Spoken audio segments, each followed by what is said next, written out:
semuanya, selamat datang kembali di Pendengar Kejam. Kali ini gue sama Mas Marcel dari Saja Makan. Nah, sebelum kita mulai nyanyian ini Mas, aku mau nanya dulu nih Mas. Jadi aku kan lagi bikin lagu nih, dan kemarin itu banyak nulis bahasa Inggris. Nah, cuman ke depan tuh sebenarnya aku lagi pengen ekspor ke bahasa Indonesia. Dan waktu aku pertama tahu God Sigma tahun kemarin itu pas 2020, jujur-jujuran sebelum denger lagunya aku udah suka. Soalnya judul-judulnya tuh menarik. Kayak Lautan yang Memeluk Cermin, Adegan Ranjang, atau yang kayak apa tuh, Terbaring di Pundak Pesawat. Ya, yang kayak gitu maksudnya kayak aku sebelum denger lagu itu udah kepatil gitu. Wah, ini lagu keren nih gitu. Mau nanya dong Mas, kayak prinsip dasar Mas tuh apa sih? Kayak bisa nulis lirik terus milih judul lagu gitu. Sebenarnya sih beneran nggak dipikir panjang sih, nggak ada kayak goal apa ya. Mungkin orang merasa kayak ini sengaja liriknya, judulnya panjang karena untuk menarik perhatian atau apa.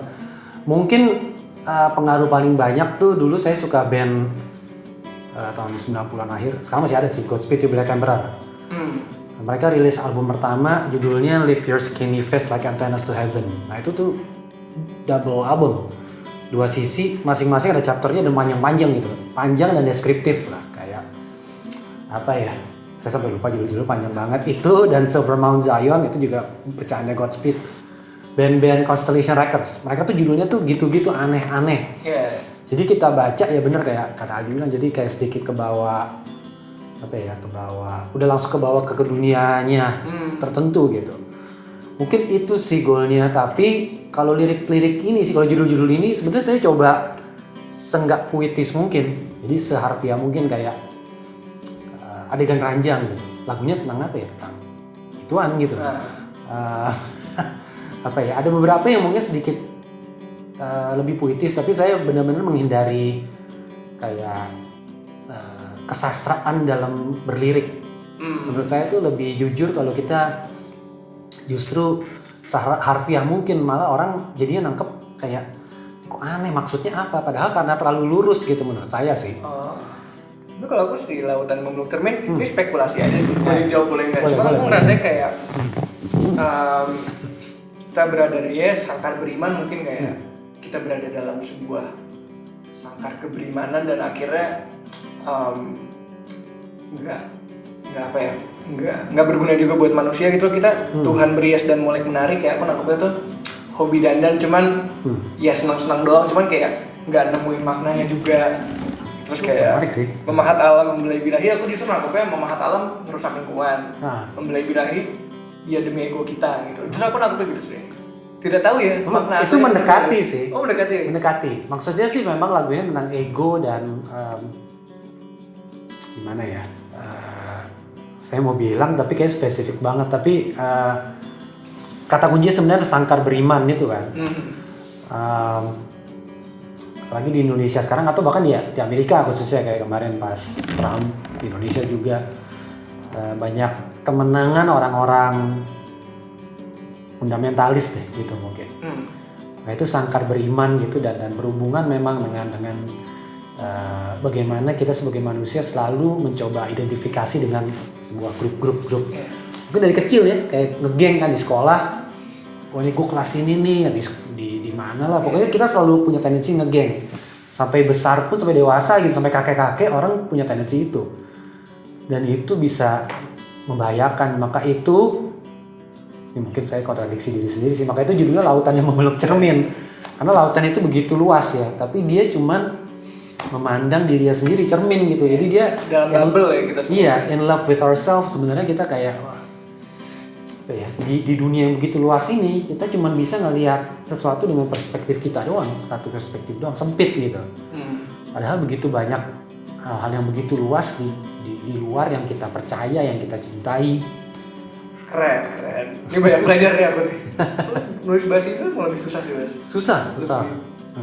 Kalau aku sih ngerasanya susah banget ngurangin kata aku. Iya. Susah ngurangin kata sambung sih itu sih. Oh benar. Bahasa Indonesia tuh benar-benar apa ya?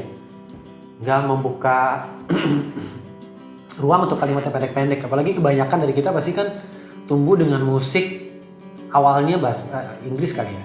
Okay. Utamanya Amerika atau apa. Kalau setidaknya saya gitu sih. Begitu buat lagu bahasa Indonesia, itu penggunaan kalimatnya panjang-panjang sekali. Jadi lebih sulit. Oke lah, itu langsung aja kita nyanyiin Lautan yang Memeluk Cermin. Ya oke. Oke, suka banget gue lagu ini. Thank you.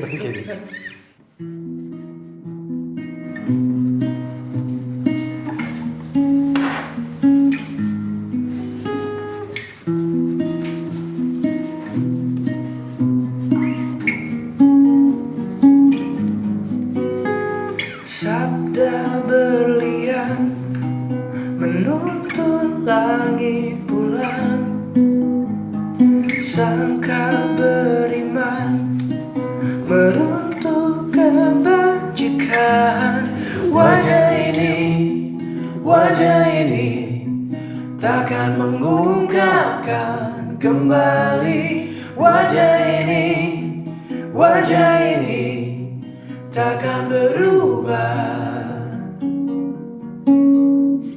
Kitab celaka nikahi cermin usang, buah ke tangan, ke mulut dan menghilang. Wajah ini takkan mengungkapkan kembali. Wajah ini takkan berubah. Wajah ini takkan mengungkapkan kembali. Wajah ini takkan berubah. Wajah ini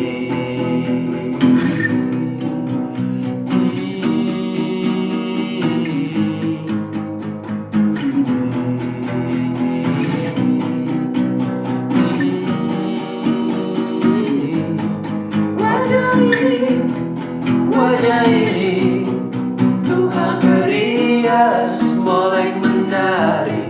Wajah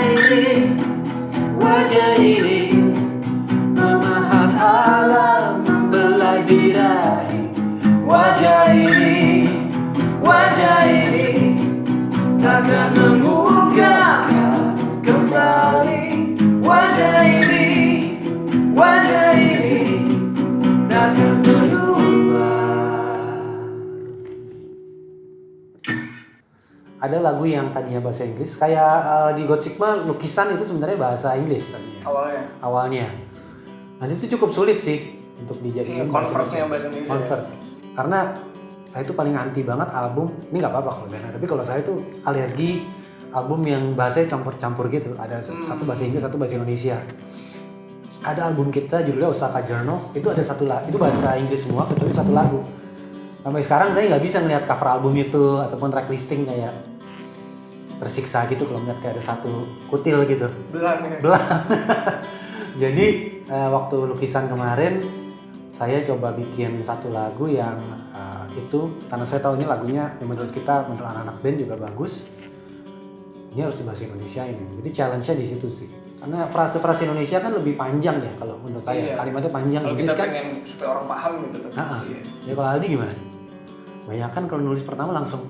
Aku justru kayak selama nulis itu banyak ngorbanin penyampaian pesan sih sebenarnya. Karena aku prefer, udahlah orang nggak ngerti, yang penting gue nyanyi nyaman. Gitu. Iya. Soalnya kayak kadang ketika pengen maksa orang denger, kadang aku malah kehilangan private space menikmati lagunya sih kan. Iya, benar. Dan kayak bedanya ini sih, kalau bahasa Inggris mungkin aku bisa belak-belakan soalnya kan orang nggak langsung menangkap kan. Iya, benar. Cuma kalau bahasa Indo agak lebih hati-hati sih kalau mau ngomong yang sebenarnya dipikirin tuh. Iya, benar. Karena kalau orang langsung nangkep agak nggak nyaman juga sih gitu tuh. Iya. Dan orang mau spesifik banget, suka banget menanyakan apa sih arti lagu ini langsung gitu.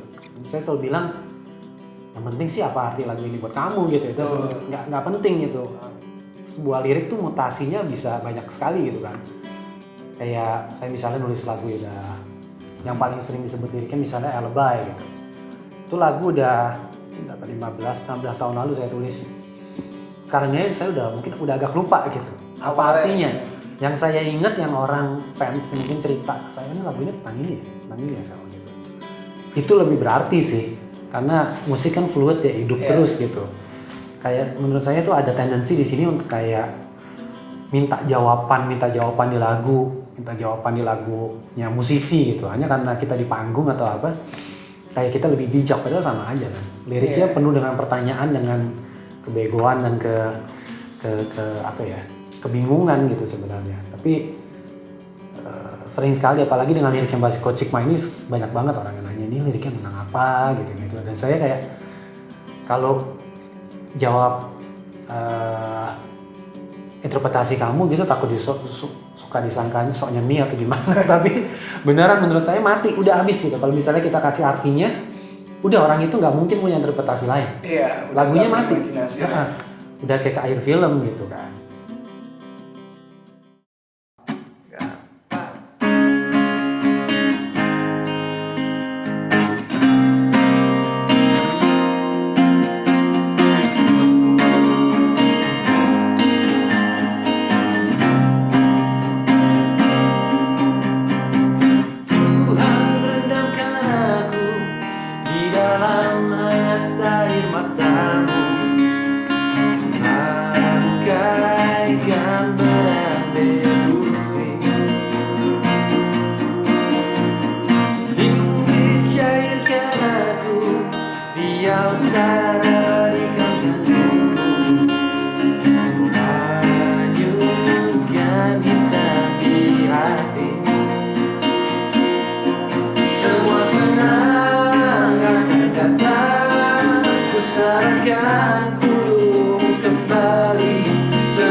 Dua nyawa